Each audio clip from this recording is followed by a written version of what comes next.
Brian and Kenzie in the morning. And Chicago's alternative all day. Q101. Coming up in about 10 minutes, we'll talk about a story where a wedding DJ walked out of a wedding because of people requesting these songs. He finally had enough, and he walked out. We'll tell you what the songs were and what the result was shortly. But first, Play Bad Bunny. That's probably what did it. I'm out of here. We're playing the chicken dance. I'm going in order of the set list. All right, here's the fact that makes your brain go. It's going to make gamers very happy today because you've probably gotten enough flack your whole life. Oh, you're wasting your life playing those video games. Well, there's something incredible about gamers that they have that non-gamers don't have the longer you play, actually. We'll get to that. A lot of people guessed gamers are better at map reading. Oh, that's true. That makes sense. We have staying single forever. They're really good at that. Not that one. And I changed my answer. Adam Electrician checked in. Said literally got into it with my wife last night because I was playing a chess game and needed a second to wait because she's this chess champion. I think with chess you really probably should just play chess, right? The board's right there. I guess it's still easier on the phone. I've never played chess or thought. Well, they could be playing it throughout the day. That's kind of what. Remember Words with Friends when that took over? Yeah. Because you can't just walk around the Scrabble board. Like, you're playing with friends throughout the day. Yeah. Is that still a thing, by the way? Words with Friends. Once in a while, you can still do it. The problem is too many people cheated. Yeah. Because they would just go. You could chat GPT. What's the highest points with these letters, and you could tell because it's like. I'd play my brother, and I'm like, you don't know how to spell that word. I know you. You can't spell and. Yeah. Yes, once in a while I'll still see somebody post their screenshot of the thing, they used to do. Now, and I go, it feels like it's coming from the 1950s or something. Yeah. Because there was a moment when that took over your Facebook feed. Words with Friends and Wordle, and then I saw our boss yesterday playing the pool game on the iPhone. He plays with his daughter, which is cute. It's nice that they have a relationship, but I didn't know people were still doing that. Yeah. I have recently become obsessed with two new games, also from New York Times, because they have an app, and Wordle's theirs, but I am addicted to a game called Connections. Have you guys heard of that? No. I haven't. So you get... They kill zombies or no? Is it college football? Or what's the story you get 16 words, and it's shaped like a graph, okay? Okay. Now, all the words... Yeah, they're connected in groups of 4, so you're going to have 4 groups at the end, okay? Yep. Uh-huh. But you have no idea how they're connected. They don't, they're usually double meaning words. You're trying to figure it out. So it could be, just weird things, one time it was a bunch of different kings' names, and I'm like, oh, if you put king in front of all these, that would be what it was. Even King Cobra was in there. It was a Cobra, Tut, and that was a category. So you have to find out what all these separate categories are, and they don't. When you look at it, I showed my dad once, he goes, well, obviously none of those go together. I'm like, well, no, they will. You have to think about it for more than 2 seconds. It's probably because the game was on. Your dad was watching the game. He's like, I can't think about kings right now. I don't know, man. I'm not really doing 10th grade English homework for fun anymore. I think I'm going to pass on this one. I really like it. Oh, because, so last night. Hold on, I got to get to this fact here, Sue. But go ahead. We got a couple minutes left to give the actual fact. What do you got, Kenzie? Tell us about the homework you did. So, the first category I found was the word colossal, and then mammoth, and whale, and whopper, because the category was behemoth.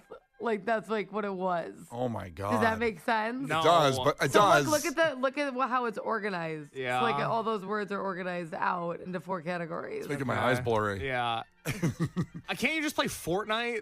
No. Wouldn't that be better? I think that's fun. I thought that was fun. So, but if you get past that first level, are there zombies at the second level? No. Oh, damn it. When am I recruiting quarterbacks? That's the only thing I do in video games. All right, let's get to the fact here that makes your brain go. And gamers have an advantage over non-gamers. And you've been told your whole life, oh, you're wasting your time. Well, guess what? You are not. People that play video games earn more money as adults than non-gamers.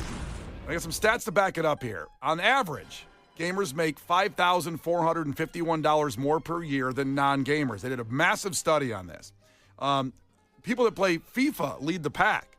So they earn, on average, $71,000 a year. By comparison, the median annual salary for U.S. workers in the United States is $60,000 a year. Candy Crush is second. Oh, wow. If you're a Candy Crush addict, don't stop playing. You'll make more money down the road. Mobile games count too, as we're saying here. For consoles, PlayStation gamers make more than those who use Nintendo, Xbox, or PCs. That makes me feel good. Is it good? All right. People who play video games as kids are 71% more likely to receive a promotion at work recently. Wow. How about that? This is good news for gamers. People believe the benefits of it are stress relief and relaxation, entertainment and fun, strategic thinking, problem-solving skills, and Kenzie's hand-eye coordination. Very agile. Study also shows that 48% of kids who play video games have excellent grades in school. 58% have excellent social lives with other kids. Oh, wow. Yeah. On the games. No, in person with kids, with real other kids. I mean, My Sims character is crushing it. He's really popular in town. It's time to squash the stereotype that gamers are wasting their life. Maybe, but Kenzie, even with those statistics in mind, I feel like it would bother you if you saw an adult male playing a video game. Yeah, that's not for me. No, but it's not about being for you, but your judgment of that person. That's what I mean. Like, that person's not for me. Yeah. But not even for you. I think you're judging that person as saying, like, loser, maybe. Is that right? No, I mean, I don't know. Do some people make money that way? Well, I know you So, like money. I guess if you're like a streamer and you're crushing it, I'm like, okay, go for it. But by the way, these money things I added in here about the salary had nothing to do with them making money on Twitch or whatever. It's just about their general job. They make more Right. money than non-gamers. Okay. Mm-hmm. Because I roasted my son the other day because he wanted to grow up and be like a YouTuber, and I go, what are you gonna post? Like, what do you do? Like, what's gonna be your thing? Oh, that's Fortnite. He's like, yeah, like games, and I'm like, you died right away. Who's gonna watch this? Jeez. Like, you're gonna have to at least focus. Lock in. Yeah, way to roast his dream of being a streamer. You have to do better. Kid's 11. Let him live for a minute. Jesus. Brian and Kenzie in the morning. And Chicago's alternative all day. Q101. You can't defeat her. She's too powerful. Clash with Kenzie. Let the battle begin. Q101. Well, last chance this week because the show is tomorrow. Your last chance to get to the incredible Mount Joy show at the United Center. And competing is Misha checking in. Misha, ahoy, tell us something about yourself. Hey, I love to travel. I've been to over 40 countries. 40? Oh my gosh, I'm so jealous. Take me with you. Totally. Join me anytime. Oh my gosh, that's awesome. Where's the coolest place you've been? I would say New Zealand. Oh. I want to go to New Zealand so bad. I want to go to Hobbiton. I love Lord of the Rings. Yes, totally. It's so beautiful over there. I love her. She wins. Literally. I was just going to say, we might as well forget the game at this point. Was it worth it when you got there, or was it like, okay, this is it, now let's try to find a Chili's or something? No, it was breathtaking. I got off the airplane, you land and you go outside, and I just stood and looked at the mountains and was gasping, and my friend was like, we gotta go. Oh my God. I need better friends. None of my friends would do that with me. This is true. I would never do this. Exactly. These are my friends. You hear them every day. They suck. Yeah. I'm going to make sure you never have another vacation day again. They're the worst. All right, Misha, here we go. First one to 5 wins. Listen carefully. If Kenzie gets one wrong, you can steal a point. She can do the same to you. Call heads or tails, Misha. Heads. It is heads. Misha, you are up first. Misha, how would one say 7 p.m. in military time? Military time. Shit. Easy. Sorry. Easy. 1900 or 1900, You're right. I think. 1900 is right, and somebody might have heard a gap on the air there because Misha earlier, just right in the beginning, first question, dropped an S-bomb in there. Sorry. I would expect more from... Asked me that How question could at you? work, so. I'd expect more from someone that's been to 40 countries, including She's New so Zealand. cultured. Yeah. Very disappointed in you. Show some class. Come on now. Stop.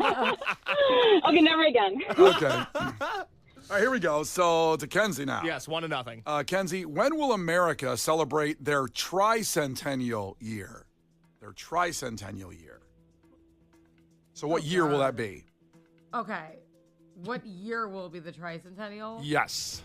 Well, what's their 300th? Well, I'm trying to get so it's the 300th. Yes. Which would be 2076. 2076, right before the buzzer, she gets it. So the bicentennial was 1976. 2076 sounds, I know 100 years later, obviously, but it sounds like 8,000 years. years. 100 years later. Well, it Great. sounds like 8,000 years later when you say 2076 from like 1976. Next year will be the halfway point. Yeah, we're halfway. Wow. Holy crap. Oh, cool. That is cool. Thank you, Misha. I like her. All right. Halfway there. 1-1. Back to Misha. Misha, which article of clothing divided the internet in 2015 over whether it was a blue and black or white and gold? Dress. It was the dress. Sorry, I messed up that question, but you still got it. Back to Kenzie. That's right. Which French fashion house is famous for its perfumes, especially the iconic number 5 introduced in 1921? Chanel. Chanel is right. 2-2. We go back to Misha. That's right. The Lambeau Leap is performed during home games of what NFL team? The Lambeau Leap.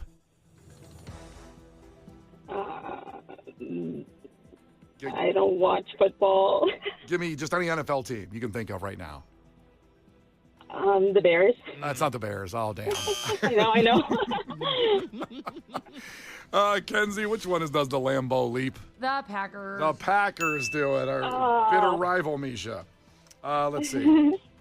3-2. It's back to Kenzie. All that traveling Misha's done, and she hasn't made it to Green Bay. Who would have thought? Yeah, Well, in fairness, she sounds like she's been in way better places than that. I don't know anybody that goes on vacation in Green Bay. That's what Exactly. I'm saying. 3-2. Back to Kenzie. Kenzie, what is the oldest active ballpark in Major League Baseball? I'm stuck between two. Sure. Give me one. I'm gonna say Fenway Park. It is Fenway Park. Okay. Where the Red I Sox was like either play. Wrigley or Fenway. I've been to Fenway. I've been to Wrigley. Wrigley's better. That's it. I don't want to hear any more about it. I do want to see Fenway though. I think that would be fun. It's cool to see. Yeah. It's awesome, but it's not Wrigley Field. And even my Boston Red Sox friends who've come to both, they say, you know what? They were, Boston, very tough people. They're ready to rip on you and stuff right away. Like in the town. The non Which was on last night, by the way. It was on the Sci-Fi Network last night. I watched the last half of it. What a great movie. Yeah. But even them, my friends have told me that they think Wrigley is overall with the neighborhood and everything. It's just too much. It can't compete. Love it. 4-2. Back to Misha. Misha, you need this one. In fitness, what does the acronym BMI stand for? Oh, body mass index. Body mass index. That's great. You have 3. Kenzie has 4. That's the problem. Kenzie can win with this one. Kenzie, someone who has enabled DND mode on their phone has set their settings to what? Do not disturb. Of course, because that's what you have for all of us. Mine's always on, like permanently.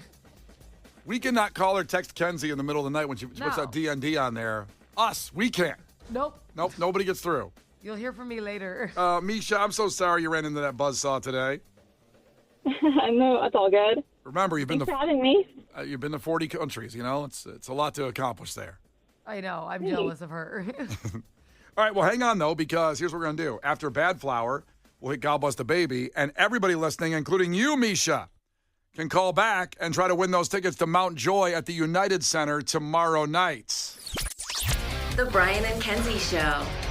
On Q101. Brian and Kenzie on Q101, and Tiffany from Melrose Park said she was the one that recommended Spinal Tap to Case way back in the day before we even knew there was a Spinal Tap 2 coming out this weekend.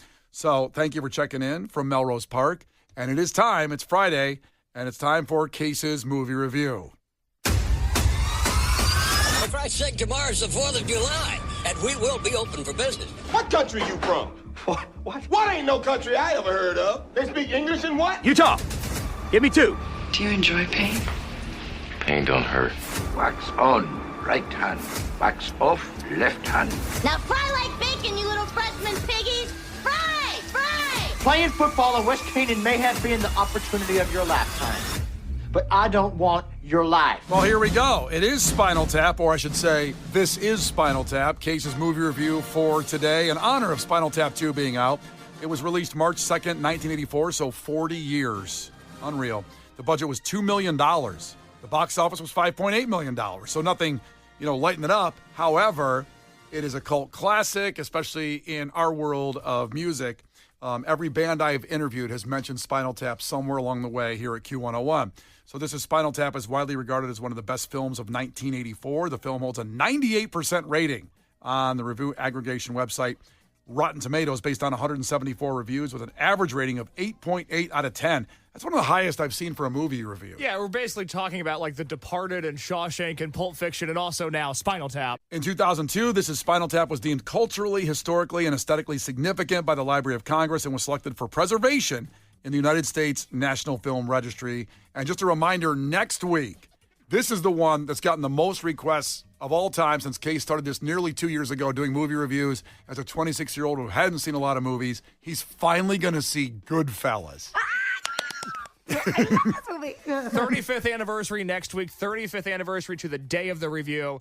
We're going to kick off Riot Fest weekend with a Goodfellas review. So let's start like we always do as Case reviews Spinal Tap with the trailer and how Spinal Tap was advertised 40 years ago. Let's talk about your reviews a little bit. Merrill Schindler of Los Angeles Magazine says this is Spinal Tap is the funniest rock movie ever made.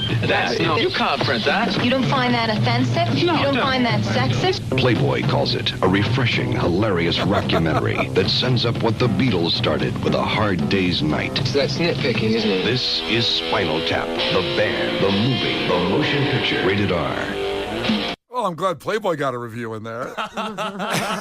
What did you think of Spinal Tap? This is Spinal Tap. Well, it's so funny because I had never seen this movie before, but I think just being around you two, I felt like I had a heightened sense of awareness for this. Sometimes I go into a movie completely blind, like even Almost Famous last week. I didn't know anything about that movie going into it, but I feel like I'm bombarded with Spinal Tap quotes every single day. And so watching this movie was like putting together a puzzle where it's like, oh, that's where that comes from. Oh, that's where that comes from. And all in all, it's a horrifying movie in the sense that it hits so close to home just being around bands and the way that we are at this job. But it is such a funny movie. It holds up 41 years later. Well, good. I'm glad you had that opinion. It's kind of hard to tear this thing apart. It's just more about the lines that are in the movie that repeat, like these go to 11. You've heard that probably your whole life and didn't really understand where that came from. Yeah, exactly. I mean, we've got that audio in there because that is just as funny as anything is. That's just absolutely outstanding stuff. Yeah, and I'll play that audio because Kenzie, as someone, like, see, I play guitar, and I saw this movie when I was learning how to, like, very young age playing guitar, and every guitarist made the joke, but it's amazing that it transcended outside of musicians, the scene when Nigel Tufnell is showing his amp to Rob Reiner's character and why they can go louder than 10 or how they perform. This is a top to what we use on stage, but it's very, very special because if you can see, the numbers all go to 11. Look, right across the board. 11, 11, and most of 11, the amps go up to 10. Exactly. Does that mean it's louder? Is it any louder? Well, it's one louder. It's not 10. You see, most blokes are going to be playing at 10. You're on 10 here, all the way up, all the way up, all the way up. You're on 10 on your guitar. Where can you go from there? Where?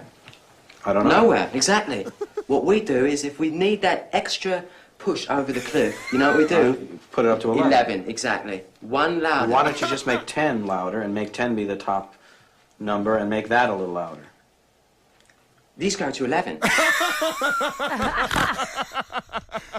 my God! The louder. It's better, see? Specifically, it's one louder. There's no unit of measurement. It's just one louder. One louder.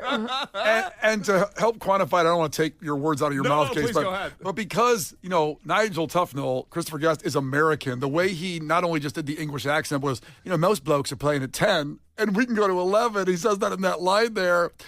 It's just ridiculously accurate. Is he American? Christopher Guest is American. Oh, I didn't know that. Yeah. I thought they were all British guys. No, they're not. No, Christopher Guest was born in New York. He's New York. They're all Americans. They're all Americans? Yeah, they're all Americans. They're all Americans. they're patriots? Well, I mean, because Michael McKean was on Laverne and Shirley. That's how he started his career as not Squiggy, but what was it?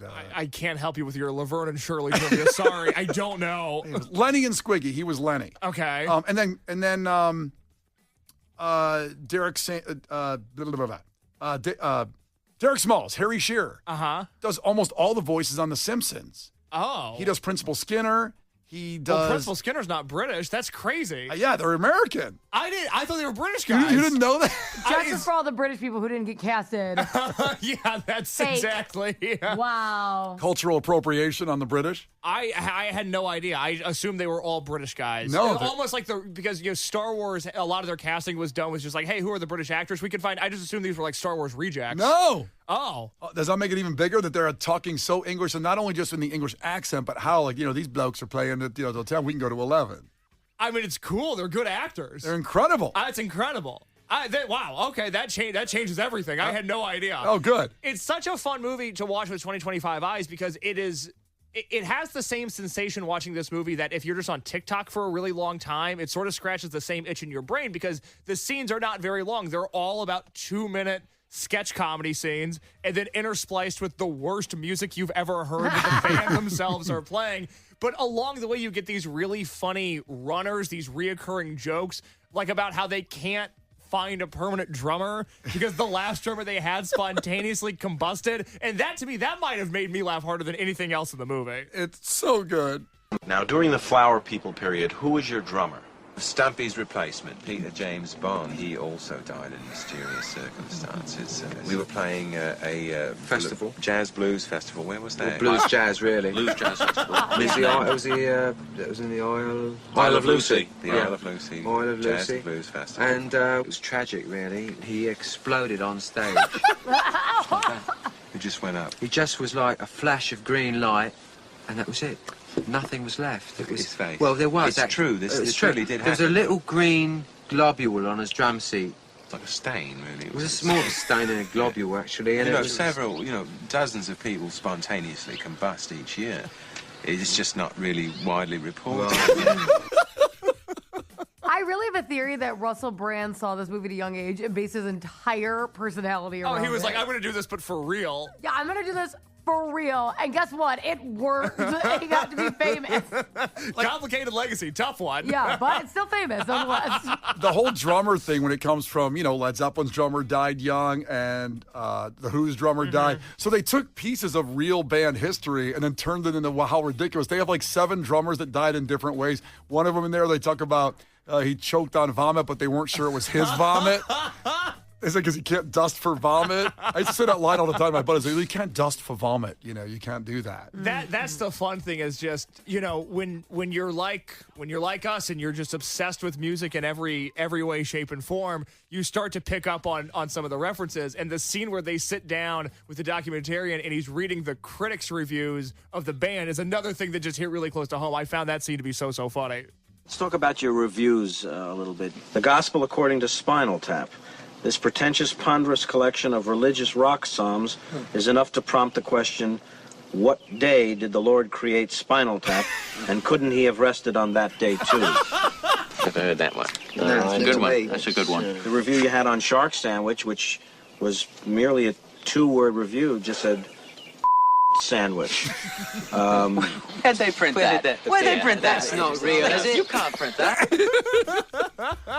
Oh, that's so good. So all in all with Spinal Tap, it's a movie that does not in any way, shape, or form represent the current music landscape, at least the alt-rock landscape. I mean, I was telling a story to Brian and Kenzie a minute ago about how, I won't say what band, but we had a band in the lounge not that long ago, and I was hosting the lounge, and I was talking to them beforehand and doing what is known as a pre-interview, where it's like, hey, I'm going to hit on this. Do you guys have a story about this? I'd like to talk about this. And we go through our pleasantries. We do this whole thing. And before I leave the green room, I go, hey, is there anything I can get you guys? We're so happy you're here, but is there anything you guys need? And all of a sudden, I get all these puppy dog eyes from the whole band, and they go, well, we haven't had any food today. It would be great if you could get us some granola bars. And it's like, that's just because all the money has left the music industry. So we go from the excess of Spinal Tap to, hey, we're at Q101. We've made it to the big time.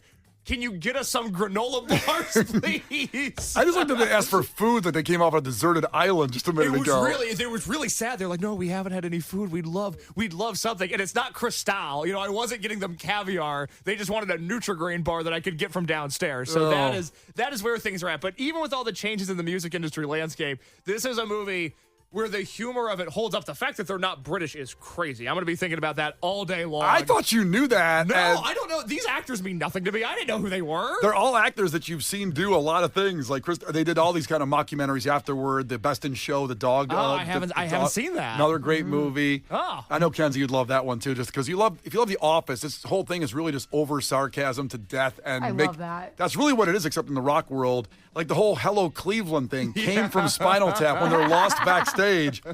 You guys are authorized, aren't you? Well, you go through that door, take a right. It all came from that, a band saying Hello Cleveland on stage. And every band I ever interviewed said, Spinal Tap wasn't actually funny to us because it was too real. Oh, that is so funny in and of itself. Well, it's like PTSD. It's like how chefs can't watch The Bear. Yes. It's exactly the same thing. So all in all, look, I think we have to just do a very simple rating on this movie. I think we have to rate it out of 11. And, I love it. Because I like that. Because That's it's one cute. more, you see. Because a lot of my reviews, they go to 10. Right. But this one's one more, so yes. it goes to 11. And this, it's not exactly Shawshank and the drama of it. I do feel like I have, in a very blanket statement, seen funnier movies in history. But if you haven't seen this, I deem this essential viewing and a very friendly 8 out of 11 for This Is Spinal Tap. Such a fun movie that I highly recommend going back and watching if you've never seen it before. The Brian and Kenzie Show. On Q 101. The Brian and Kenzie Show. On Q 101. Brian and Kenzie with Q101, and really honored, when something comes our way that we didn't expect.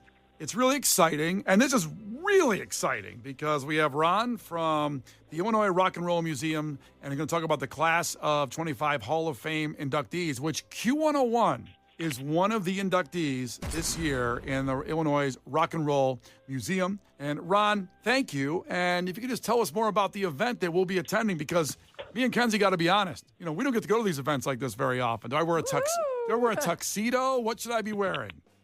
It's rock and roll, so you get to wear whatever you feel. Don't tell him that. Hold on. Kenzie was hoping it was something you were going to have some kind of dress code, so I don't wear my black T-shirt and jeans. Oh, no. Yeah, well, it is rock and roll, so you get to do what we've seen people there in suits, and we've seen people there in their favorite band T-shirts supporting whoever they're there for, or DJ, shirts.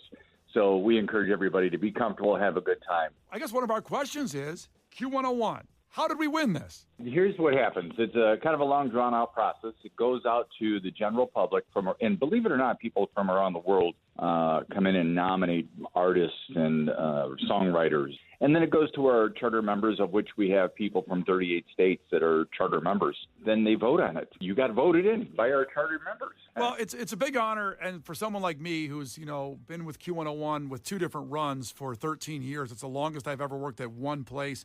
It is home to me, and to see us get this honor, I'm really grateful. It's really an emotional thing to get something like this for the radio station. I know Kenzie feels the same way. Absolutely. It's such an honor. We're so excited. We're going. I'm going to make Brian dress in a different T-shirt than normal.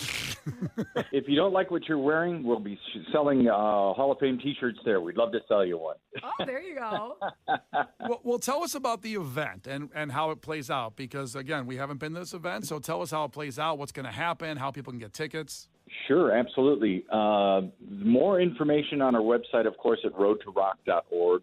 We had a scheduling snafu, shall we say, last year because of the theater that we usually go to. But everything got worked out, and we are doing actually 2. We're inducting 24 and 25 this year. That's Rialto Square Theater, downtown Joliet. It's beautiful. If you've been to the Chicago Theater, made by the same people, very ornate, very beautiful theater. We've got a lot of great people going in, as I said, for 2 years. It's Smashing Pumpkins, yes. Howlin' Wolf, Little Walter, Bo Diddley. And I'm going to tell you, there's probably no other stage in the world that you're going to see Richard Marx on the same stage with Disturbed. So so this will be the place to do it. And also country great Susie Boggess, the original Shy Lights, and several others. We're doing a tribute to Grease, which, of course, was influenced here in Chicago. Columbia College is coming out and starting out the show with a little tribute to the play and the theater play and the show The movie Grease. Yeah, there's quite a bit happening here. Oh, by the way, I'm supposed to tell you, I had a little note that said that at the end of the night, we're doing a very special tribute to Steve Goodman, who, of course, wrote the song for the Cubs. Yes, go Cubs, so go. So whether you're a Sox fan or a Cubs fan, we need you to be a Cubs fan tomorrow. Join us on stage. The two of you, we're asking you to come out and join us on stage and do a special tribute to Steve Goodman towards the end. That's amazing. That's awesome. And you can get tickets for this. So roadtorock.org, is that where people can get tickets? Roadtorock.org. It's ROADTOROCK.org. Did an opening last year of the first floor, and we've had visitors from 47 different countries in every single state over the last year to come and learn a little bit about music from Illinois. And, of course, our radio DJs and radio stations and everything music for the state of Illinois. It's a charity organization, so you can tell us a little bit about that and what some of the charity, what the money goes to. Well, let me tell you, we are a grassroots organization that started with a crazy idea I had about 2013, and then we put it into motion about 2016, became a nonprofit 2017. We bought this building in 2019 and slammed right into COVID. And went idle Good timing. And went idle for about a year, and then after that, we're building this up with the help of a lot of the trade unions and tradespeople coming in and helping, and sponsors and donors, and it's truly a community putting this together. So we have 3 floors here, 2 of which are being worked on now to be open. First floor is open. Lower level is education.